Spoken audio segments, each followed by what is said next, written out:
বাংলায় চলচ্চিত্র জগতের লাস্যময়ী নায়িকা দিলারা হানিফ পূর্ণিমা। তাকে বলা হয় দুই প্রজন্মের নায়িকা। 90 দশকের শেষের দিকে শুরু হয় তার রঙিন দুনিয়ার পথ চলা।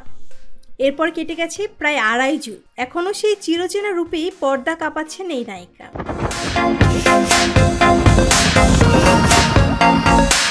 এখন যদিও অভিনয়ে খুব একটা নিয়মিত নন পূর্ণিমা, তবে সম্প্রতি কিছু ওয়েব কন্টেন্টে কাজ করেছেন তিনি। এছাড়াও শোবিজের নানা কাজে অংশ নিতে দেখা যায় তাকে।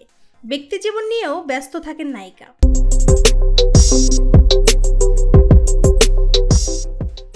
অবশ্য নিজের ব্যক্তিজীবন বর্ণিল করেই রেখেছেন পূর্ণিমা। তাকে নিয়ে নেই কোনো সমালোচনা কিংবা বাড়তি কথা। সামাজিক মাধ্যমে রয়েছে তার অসংখ্য অনুসারী। নিয়মিত তাদের কাছে ধরা দেন।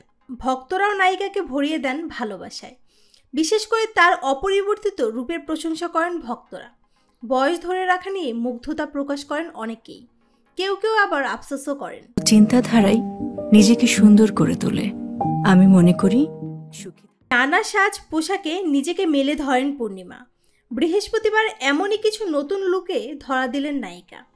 তবে এদিন বেশ সিম্পল বেশভূষায় ছিলেন তিনি।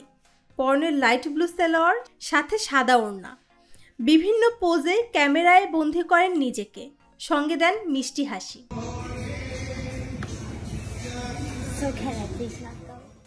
পূর্ণিমাকে ভক্তরা যতই দেখেন ততই যেন তারা অবাক হয়ে যান। নায়িকার পোস্টে এক নেটিজেন আফসোস করে মন্তব্য করেন, ছোট থেকেই দেখে আসছি আপনাকে একই রকম। আমরা বুড়ি হয়ে যাচ্ছি, আপনি সেই বয়সেই পড়ে আছেন। একইভাবে আরেকজনের মন্তব্য, ছোটবেলার ক্রাশ, এখনো কত সুন্দর আপনি। আর এক নেটিজেন লিখেছেন, সিম্পলের উপর সুন্দর লাগছে। ঈদ মোবারক সবাইকে।